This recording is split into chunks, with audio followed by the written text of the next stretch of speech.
Thank you. Hi, how are you? I'm good. I have a sister named Mary Lou, so it's getting close, So it's almost her website. almost. To start, I love the cast of people that you got together for this movie, but I also love that at its core, it's just about dads. So when you were making a movie that is, obviously people are going to come because it's Jennifer Coolidge, Bill Murray, Ed Harris. It's this cast that we've all come to know and love. How did you kind of level the expectations of a cast like that with the story that you wanted to tell? Well, it's a good problem to have, if you can have it, I'll take it, Uh, I mean, I don't know, making films is all crazy and kind of impossible to understand, but you have this dream, sitting in a room of a line at 2 a.m. that you think is genius, and you hand it to someone like Jennifer Coolidge, and I imagine it's like handing a line to Christopher Walken. It's going to come back the way it comes back, Yeah. and you're going to be happy, yeah,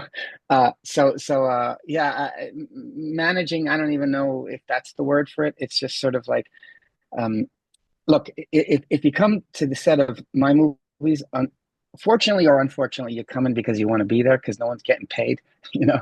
Uh, so, uh, um, so I sort of take it that way. But I'm just as excited to work with these guys as some of the maybe lesser known people like Miles Harvey playing DJ. Mhm. I just get like when he walked into an open call, I remember thinking, oh my God, finally, it's not going to be Urkel. This guy's going to pull it off, Yeah.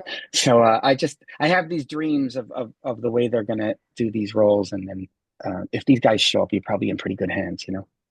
Yeah. When I also think you did the impossible, you made me see Lewis Pullman interact with a man who was supposed to be his dad, and I wasn't instantly like, that's not Bill Pullman. Because like that man looks so much like his father that every time I'm like, you can't tell me that it's a different person. But I Oh get yeah. that Ed Harris could be his dad. And which to talk about the dad stuff for a second, I do love that there are so many different layers to it. You obviously have Bill Murray's storyline with his son, and you have Ed Harris dealing with both of his kids, as well as Lewis Bowman becoming a new dad. When you went to write this and like create this story, were the dad storylines kind of what you wanted to unpack, or did that just happen naturally through the process?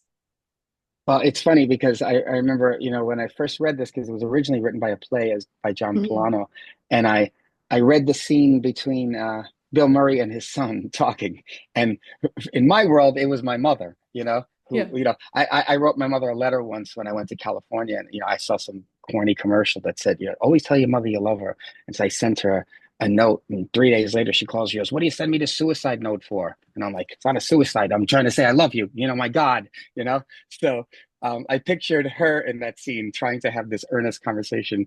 Bill Murray, of Mm. course, was playing my mother in my mind, trying to be empathetic towards his son who's having problems.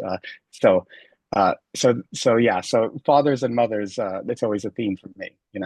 Yeah. Well, I also love that it felt very Italian coded at every turn. And then you were like, she makes great ziti. And I was like, okay, I'm not crazy for thinking the ziti. I mean, it's a whole thing. Yeah.